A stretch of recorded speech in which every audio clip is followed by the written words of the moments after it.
miskin, jangan sentuh mobil mahal ini. Pergi dari sini.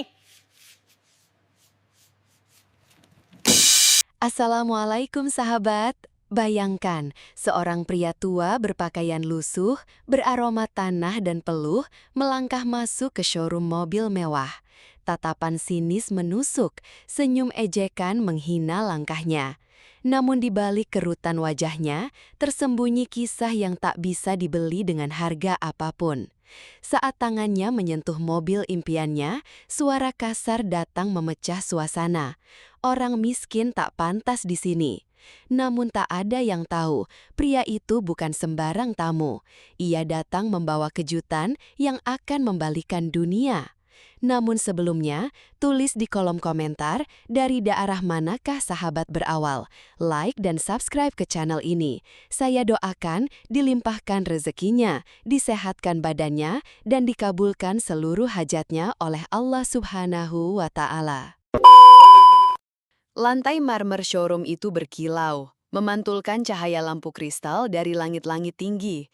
Aroma parfum mahal, pelumas premium, dan kulit sintetis baru bercampur menjadi wangi khas tempat ini. Mobil-mobil mewah berjejer rapi. Ada Rolls-Royce dengan cat mutiara, Lamborghini oranye mencolok, dan satu Mercedes-Benz hitam edisi terbatas yang berdiri gagah di sudut ruangan, seperti raja tak bertahta. Di tengah kemewahan itu, muncul sosok yang mengusik harmoni. Seorang pria tua, berkulit sawo matang, dengan wajah teduh dan garis keriput yang menunjukkan usia. Ia mengenakan baju lengan panjang berbahan katun, celana lusuh penuh noda tanah, dan topi lebar yang biasa dipakai petani. Di tangannya, tergantung tas kanvas usang yang tampak berat oleh isi yang tak diketahui. Langkah kakinya pelan tapi pasti. Setiap langkah menggema di ruangan, seolah lantai showroom belum pernah dilalui oleh sepatu butut seperti yang ia kenakan. Semua pandangan tertuju padanya. Seorang wanita muda yang tengah melihat brosur tersenyum mengejek. Dua staf pria saling menyikut dan tertawa kecil. Seorang satpam yang duduk di balik meja resepsionis mulai siaga. Namun, pria itu tidak menggubris. Ia terus berjalan perlahan, matanya menyapu seluruh ruangan. Ada cahaya harapan di dalam tatapannya. Ia berhenti di depan Mercedes-Benz hitam. Tangannya yang kasar menyentuh bodi mobil dengan sangat hati-hati, seolah menyentuh pusaka keluarga. Beberapa staf mulai berbisik. Salah satu dari mereka, seorang pria muda dengan jas abu-abu dan name tag bertuliskan Rio, mulai melangkah cepat menuju pria itu. Ekspresi wajahnya penuh kecurigaan dan ketidaksenangan. "Pak," katanya dengan nada tinggi, "tolong jangan sentuh mobil itu. Ini bukan tempat untuk orang seperti Anda." Pria tua itu menoleh, tatapannya lembut, seperti embun pagi di pucuk daun teh. "Saya hanya melihat-lihat, tak berniat merusak," katanya pelan. Rio menghela napas dengan kasar. "Kami tidak bisa membiarkan showroom ini jadi tempat wisata. Kalau Anda tidak punya urusan, silahkan keluar." Ruangan kembali senyap, semua orang menunggu reaksi dari si pria tua. Namun yang mengejutkan, ia tidak marah. Ia hanya menunduk sedikit, lalu berkata, "Baiklah, terima kasih sudah mengizinkan saya masuk." Tanpa berkata lebih, ia berbalik dan berjalan menuju pintu keluar. Punggungnya tetap tegak, langkahnya tetap tenang. Namun, sesuatu yang lebih mengejutkan menanti di luar showroom. Begitu pintu terbuka, sebuah mobil hitam metalik menyala otomatis. Mercedes-Benz AMG GT edisi terbatas. Plat nomornya hanya 3 huruf. Semua mata kini terbelalak. Pria itu membuka pintu mobilnya perlahan, masuk ke dalam, lalu pergi dengan kecepatan anggun. Rio berdiri mematung, mulutnya terbuka, matanya tidak berkedip. Beberapa staf mulai berbisik pelan. Dan di dalam mobilnya yang melaju, pria tua itu menyentuh tas kanvas di pangkuannya. Di dalamnya tersimpan dokumen penting yang akan mengubah nasib showroom itu selamanya. Pagi itu, showroom mobil mewah tampak seperti biasa. Para staf datang tepat waktu, mengenakan setelan rapi, sepatu mengilap, dan wajah siap menyambut pelanggan kelas atas. Rio, seperti biasa, datang paling awal. Ia memeriksa daftar jadwal temu klien dan membersihkan jasnya dari debu yang tidak terlihat. Pagi ini ada janji dengan pengusaha properti jam 10, dan siang ada orang Jepang yang mau lihat Bentley, ucapnya sambil menatap layar tablet. Tidak ada yang tampak luar biasa, semua sesuai rencana. Namun, pukul 9:10, sebuah mobil hitam berhenti di depan showroom. Sekilas, modelnya tampak biasa saja, bukan kendaraan yang mencolok. Tapi begitu pintu terbuka, sopir berseragam turun terlebih dahulu dan membukakan pintu belakang. Keluar dari dalam mobil, seorang pria tua yang sama. Namun kali ini, ia mengenakan jas hijau tua berpotongan khas Eropa, kancing peraknya berukir daun teh. Rambutnya tersisir rapi, wajahnya bersih bercahaya, dan sepatu kulit coklatnya mengkilap tanpa noda. Langkahnya masuk ke showroom tak serendah sebelumnya, tapi tetap tenang. Ada keteduhan dalam sorot matanya yang membuat siapapun enggan menantang pandangan itu. Rio, yang sedang berdiri di dekat meja resepsionis, menatapnya dari ujung ruangan. Butuh beberapa detik untuk ia mengenali siapa pria itu. Mata Rio membelalak, nafasnya tertahan, tangannya yang menggenggam tablet sedikit gemetar. Pria itu tidak menoleh ke arahnya, ia hanya melangkah lurus ke dalam, lalu berdiri di depan Mercedes-Benz hitam yang sama. Ia menyentuh bodi mobil itu sama seperti dulu, tapi kini tak seorang pun berani menghalanginya. Tak lama kemudian, manajer showroom datang dengan tergesa. Ia tampak gugup, membawa map di tangan. Ia langsung menghampiri pria tua itu. "Selamat pagi Pak Harjono, kami sudah siapkan ruang pertemuan di lantai 2. Staf pusat sudah datang juga," katanya sambil membungkuk sopan. Semua mata langsung menoleh. Nama itu menggelegar diam-diam di kepala mereka. Harjono. Nama itu tidak asing, itu nama perusahaan teh terbesar yang beberapa kali muncul di berita ekonomi. Namun tak satu pun staf showroom pernah melihat wajah pemiliknya. Rio mematung di tempatnya, dadanya terasa sesak. Ia melangkah pelan, mencoba mendekat, namun setiap langkah terasa berat. Pikirannya berkecamuk. Ia ingat betul kata-katanya sendiri saat itu. Orang miskin tidak layak masuk ke showroom ini. Harjono melirik ke arah Rio sekilas, senyum tipis mengembang di wajahnya. Senyum yang bukan marah, bukan juga menghina, justru senyum yang membuat dada Rio semakin menyempit.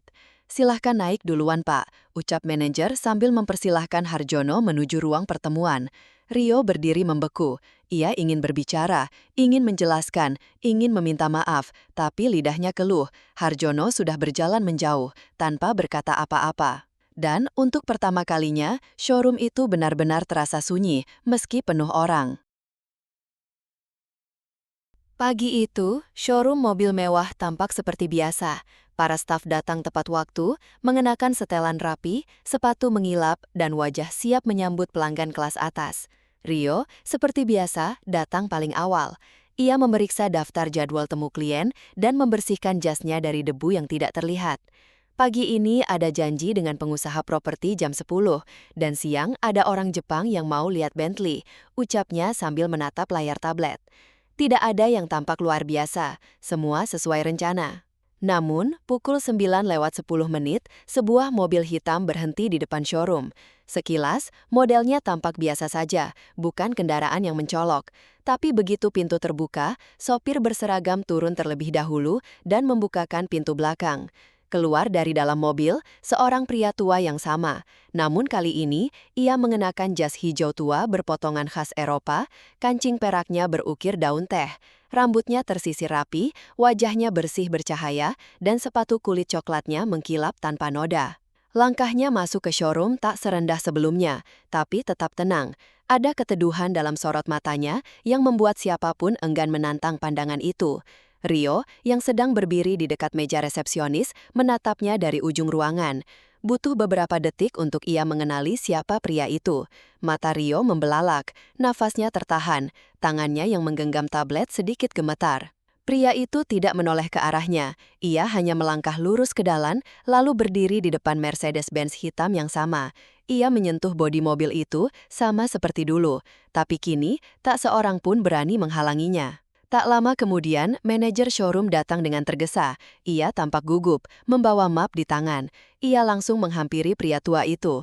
"Selamat pagi Pak Harjono, kami sudah siapkan ruang pertemuan di lantai 2. Staf pusat sudah datang juga," katanya sambil membungkuk sopan.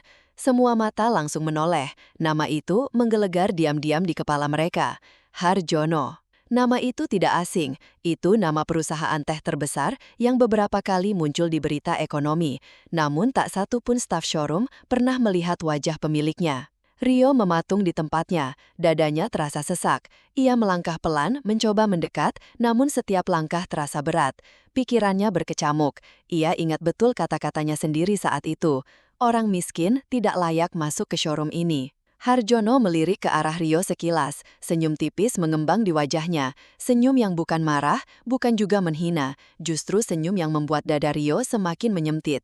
"Silahkan naik duluan, Pak," ucap manajer sambil mempersilahkan Harjono menuju ruang pertemuan. Rio berdiri membeku. Ia ingin berbicara, ingin menjelaskan, ingin meminta maaf, tapi lidahnya keluh. Harjono sudah berjalan menjauh, tanpa berkata apa-apa. Dan untuk pertama kalinya, showroom itu benar-benar terasa sunyi, meski penuh orang. Lantai 2 showroom tidak pernah digunakan untuk publik. Hanya staf senior dan perwakilan pusat yang biasa naik ke sana. Namun pagi ini, ruangan itu disulap menjadi tempat rapat penting. Meja panjang dari kayu ek mengkilap, 8 kursi kulit ditata rapi, dan di tengah meja, map-map kontrak tertumpuk bersama kopi dan teh hangat. Manajer showroom duduk paling dekat dengan layar proyektor, berusaha tetap tenang meski keringat di dahinya mulai mengalir. Di sisi lain meja, beberapa petinggi dari kantor pusat menunduk penuh hormat saat Harjono duduk di kursi utama. "Terima kasih atas kedatangannya," ujar Harjono, suaranya tenang, jernih, namun memiliki tekanan yang membuat semua orang mendengarkan. "Sebelum kita mulai tanda tangan, saya ingin melihat struktur karyawan showroom ini, khususnya staf yang berada di lantai utama." Manajer tampak gugup. Ia membuka laptop dan menampilkan daftar nama. Wajah Harjono tetap datar, matanya menelusuri satu persatu, hingga tiba di satu nama. "Rio Ardiansyah?" gumam Harjono. "Dia tidak ikut rapat ini?" Manajer menelan ludah. "Tidak, Pak, kami belum memanggilnya." Harjono mengangguk pelan. "Panggil sekarang." Beberapa detik kemudian, telepon internal ditekan. Suasana menjadi tegang. Tak lama, terdengar langkah pelan dari luar ruangan. Pintu terbuka. Rio masuk dengan kepala tertunduk. Wajahnya pucat dan dia tidak berani menatap siapapun di ruangan itu. Ia berdiri di ujung meja, tangannya menggenggam keras ujung jasnya. Harjono menatapnya dalam-dalam. Rio hanya bisa berdiri diam, tidak tahu harus berkata apa. "Bapak yang waktu itu diusir oleh saya," ucap Rio lirih, hampir tak terdengar. Harjono tidak menjawab. Ia berdiri perlahan, mengambil satu map dari meja dan menyerahkannya ke Rio. "Baca ini," ucapnya. Dengan tangan gemetar, Rio membuka map tersebut. Di dalamnya, terdapat dokumen resmi dari notaris. Judulnya membuat matanya membelalak. Surat Akuisisi dan Kepemilikan Saham Mayoritas PT Bintang Motorraya. Napasku tercekat dan kepalanya berputar pelan menatap seluruh ruangan. Semua orang sudah berdiri. Mereka membungkuk hormat ke arah Harjono satu persatu. Rio kini berdiri sendirian. Ia menatap pria tua itu yang dulu dianggapnya tidak pantas menyentuh mobil. Kini pria itu tidak hanya menyentuh mobil, tapi juga menyentuh nasib semua orang di ruangan ini. Namun Harjono belum selesai. Ia berjalan perlahan mendekat, berdiri tepat di depan Rio dan menatapnya lama. "Waktu itu, kau bilang aku tidak pantas masuk showroom ini," katanya pelan. "Hari ini, aku tidak hanya masuk, aku pemiliknya." Kata-kata itu jatuh perlahan, namun berat seperti batu. Dan saat Rio menunduk, air matanya mulai jatuh satu persatu ke lantai. Harjono menghela napas, lalu kembali duduk di kursinya. Ia membuka dokumen, mengambil pulpen dan bersiap menandatangani. Tapi sebelum tinta menyentuh kertas, ia berkata satu kalimat lagi. "Jangan pernah nilai orang dari pakaiannya. Kadang, orang yang paling diam adalah orang yang paling dalam." Suasana di ruang rapat masih tertahan. Semua orang menanti, tapi tak ada satupun yang berani mengganggu keheningan. Pulpen perak itu akhirnya menyentuh kertas. Suara gesekan ujung pena dengan lembar kontrak begitu jelas terdengar, seolah menciptakan garis takdir baru di atas meja. Dengan satu coretan tanda tangan, Harjono resmi menjadi pemilik mayoritas showroom mewah itu. Ia meletakkan pulpen dengan tenang, lalu menggeser map ke arah manajer. "Mulai hari ini, semua kebijakan akan saya tinjau ulang, termasuk sistem pelayanan dan perekrutan staf," ucap Harjono tanpa sedikit pun nada meninggi. Rio masih berdiri di pojok ruangan, seluruh badannya kaku. Ia tidak tahu harus pergi atau tetap di sana. Matanya bengkak, wajahnya pucat, tapi tidak satupun suara keluar dari mulutnya. Harjono akhirnya menoleh ke arahnya. "Ikut saya ke bawah," katanya singkat. Rio mengangguk lemah. Mereka berjalan menuruni tangga tanpa berkata-kata. Saat kembali ke lantai utama, seluruh staf memandang mereka dengan campuran rasa takut dan bingung. Beberapa bahkan pura-pura sibuk agar tidak terlibat. Harjono berdiri di tengah showroom. Ia menatap sekeliling, ke mobil-mobil mahal yang berjejer angkuh, ke wajah-wajah yang kemarin tertawa, melihatnya dianggap tak pantas. Ia melangkah ke depan Mercedes-Benz hitam yang dulu disentuhnya dengan hati-hati. Kali ini, ia memegang kunci yang tergantung di gantungan showroom dan menekan tombol. Lampu mobil berkedip 2 kali. "Saya ingin mobil ini dibawa ke rumah hari ini juga," katanya kepada staf logistik. Staf itu mengangguk cepat lalu segera mencatat. Lalu Harjono menoleh ke Rio. "Dulu, kamu bilang mobil ini bukan untuk orang seperti saya. Sekarang, kamu sendiri yang akan antar mobil ini ke alamat saya." Rio mengangguk cepat. Ia tidak punya kata-kata lain. Jantungnya berdetak cepat dan napasnya pendek-pendek. Harjono menyodorkan kunci mobil ke tangannya. "Ini bukan tentang balas dendam, ini tentang pelajaran," ucap Harjono pelan namun menusuk. Rio menerima kunci itu dengan kedua tangan. Ia memeluknya seperti benda suci, dan ketika Harjono berjalan keluar showroom, Rio menunduk dalam-dalam. Wajahnya tidak berani menatap ke depan, apalagi ke arah para staf lain yang menonton kejadian itu dari balik meja. Begitu Harjono keluar dari pintu, seorang staf muda bertanya dengan suara pelan, "Dia siapa sebenarnya?" Rio masih menunduk, tangannya menggenggam kunci itu erat, lalu ia menjawab dengan suara yang hampir tak terdengar. "Dia, Raja Teh, pemilik ribuan hektar kebun dan pemilik tempat ini sekarang." Satu persatu staf menunduk, bisik-bisik tak lagi bisa dibendung. Dunia mereka sudah berubah, dan showroom yang kemarin adalah milik pengusaha otomotif, kini menjadi milik pria bersahaja yang datang pertama kali dengan sandal butut dan tas kanvas usang. Beberapa hari setelah showroom resmi berpindah kepemilikan, publik mulai ramai membicarakan kejadian langka yang mencuat dari kalangan bisnis otomotif. Media ekonomi menyoroti satu nama, Harjono Aditeja. Tapi tak banyak yang benar-benar tahu seperti apa sosok di balik kerajaan tehnya yang tersebar di 4 benua. Sore itu, Harjono kembali ke akar tempat ia memulai segalanya. Bukan ke kantor pusat yang tinggi menjulang, bukan ke ruang rapat yang dipenuhi pengacara dan penasihat investasi, tapi ke tempat paling sederhana, kebun tehnya di kaki Gunung Salak. Langit mulai memerah ketika Harjono turun dari mobilnya dan berjalan menyusuri jalur tanah berlumpur. Petani-petani teh menunduk hormat saat melihatnya. Mereka mengenal lelaki itu bukan karena jas atau mobilnya, tapi karena tangan Harjono dulu pernah bekerja di ladang yang sama. Di ujung kebun, seorang pria tua lainnya menunggu di pondok kayu. Ia membawa 2 cangkir teh panas. Harjono duduk di sampingnya, menerima cangkir itu dengan tangan yang sama seperti dulu, kasar namun penuh penghormatan pada kerja keras. "Bagaimana rasanya?" tanya pria tua itu.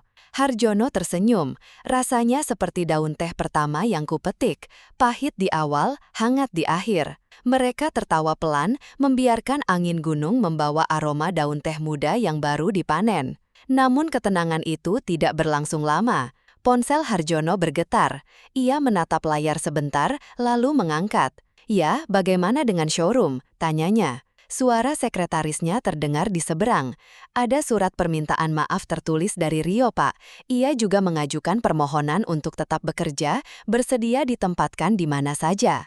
Harjono terdiam sesaat, matanya menatap kebun yang terbentang luas, sejauh pandangan. "Tempatkan dia di cabang yang paling jauh, tapi jangan pecat dia," ucapnya kemudian. "Biarkan dia belajar dari bawah."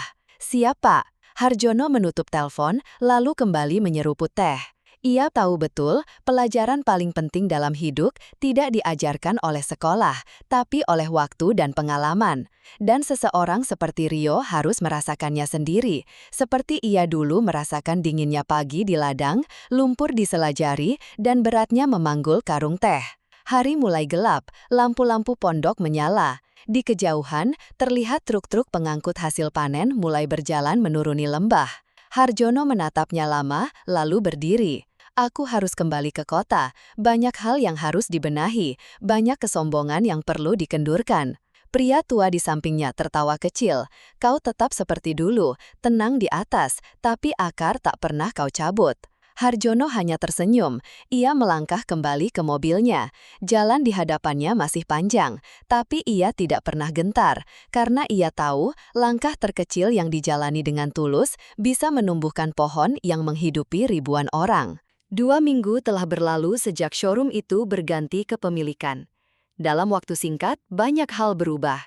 Logo showroom kini ditambahkan simbol daun teh di sudut kanan atas, kecil tapi bermakna. Interior ruang utama tetap mewah, namun nuansa kaku perlahan menghilang. Harjono memerintahkan satu perubahan penting. Senyum tidak boleh dibeli, tapi harus diberikan dengan tulus. Setiap staf kini diwajibkan menjalani pelatihan pelayanan yang dipimpin langsung oleh tim dari perusahaan Teh Harjono. Pelatihan itu bukan tentang penjualan, tapi tentang etika, keramahan, dan memahami arti menghormati siapapun yang datang, entah berjas atau bersandal jepit. Sementara itu, Rio dipindahkan ke cabang showroom kecil di kota tepian pantai, jauh dari pusat keramahan. Tidak ada mobil limited edition di sana, hanya kendaraan standar, pelanggan sederhana, dan target yang tidak tinggi. Tapi di sanalah ia mulai belajar arti kerja yang sebenarnya. Setiap pagi, Rio datang lebih awal dari siapapun. Ia menyapu lantai, menyambut pelanggan dengan hormat, dan menuliskan sendiri pelajaran yang ia petik setiap hari. Ia tak lagi merasa tinggi, justru merasa banyak belajar dari orang-orang kecil yang tulus saat membeli mobil pertamanya. Di showroom pusat, Harjono datang sebulan sekali. Tidak dengan konvoi atau pengawalan, ia selalu datang sendiri, mengenakan pakaian santai, kadang membawa termos berisi teh buatannya sendiri. Ia menyapa staf satu persatu, termasuk staf baru yang belum mengenalnya secara langsung. Pada suatu sore yang cerah, seorang pria muda berpakaian kasual masuk ke showroom. Ia terlihat ragu, celingukan dengan pakaian yang tidak semewah pengunjung lainnya. Seorang staf muda hendak menghampiri, namun ragu. Sebelum ia sempat mengambil langkah, Harjono muncul dari balik dinding kaca dan menyapa pria itu duluan. "Selamat datang, silahkan lihat-lihat, semua orang berhak bermimpi di tempat ini," katanya sambil tersenyum. Pria muda itu terkejut, tapi lalu tersenyum malu dan mulai berjalan perlahan mengelilingi mobil-mobil mewah. Ia menyentuh salah satu mobil seperti sedang menyentuh mimpi, persis seperti yang pernah Harjono lakukan dulu. Dan dari kejauhan, seorang staf muda memperhatikan adegan itu. Ia mencatat sesuatu di ponselnya. Jangan pernah nilai orang dari bajunya. Hari itu showroom terasa berbeda, bukan karena lampunya atau mobilnya atau harganya, tapi karena ada satu nilai yang kini hidup di dalamnya, nilai yang dibawa oleh seorang pria tua dengan tas kanvas, sepatu lusuh, dan tekad yang tak pernah lapuk oleh usia.